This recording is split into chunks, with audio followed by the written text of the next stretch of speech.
বর্তমানে জীবনের এমন একটি সময় আছি যেখানে মনের মধ্যে ভয় এবং আনন্দ দুটোই একসাথে কাজ করছে। হ্যালো সবাইকে, কেমন আছো সবাই? আমার নতুন একটি ভিডিওতে তোমাদের সকলকে জানাই স্বাগত।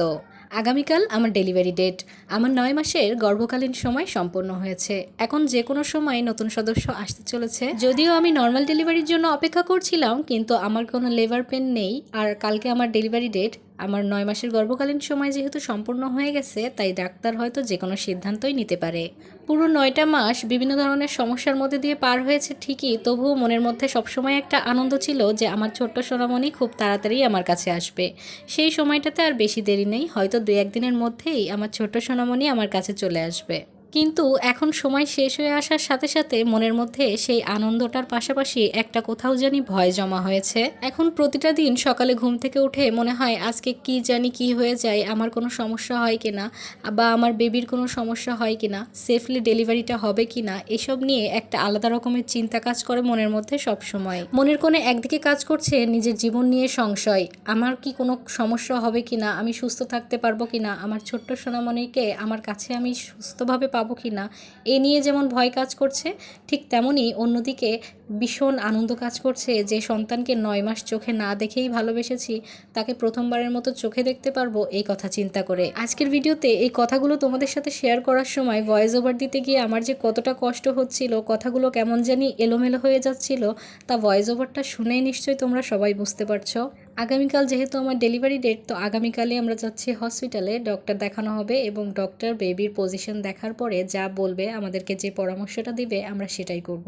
ডেলিভারি কালকেই হবে কি না, নাকি এখনও আমাদেরকে কিছুদিন অপেক্ষা করতে বলবে ডক্টর, সেটা নিয়েই এখন আমরা চিন্তায় আছি। ডেলিভারির সময় যত ঘনিয়ে আসছে, শুধু আমি না, বাড়ির সবার মাঝেই কেমন জানি একটা চাপা টেনশন কাজ করছে। প্রতিদিন কিছু না কিছু পছন্দের খাবার রান্না করে খাওয়াচ্ছে, কেমন জানি নিজের কাছেই মনে হচ্ছে যে এই খাওয়াটাই হয়তো বা আমার শেষ খাওয়া। যদিও বর্তমান বিশ্বের প্রেক্ষাপটে এখনকার দিনে সন্তান জন্ম দিতে গিয়ে তেমন কোনো মায়ের মৃত্যুর খবর শোনা যায় না, কিন্তু তবুও কেমন জানি না এই বিষয়টা নিয়ে সবার মধ্যে একটা ভয় কাজ করে এখনও। ফেসবুকে নিয়মিত কন্টেন্ট তৈরি করার স্বার্থে তোমরা সবাইও এখন আমার পরিবার। আমি আশা করব তোমরা সবাই আমার জন্য প্রার্থনা করবে যেন আমি আর আমার সন্তান দুইজনই সুস্থ থাকি।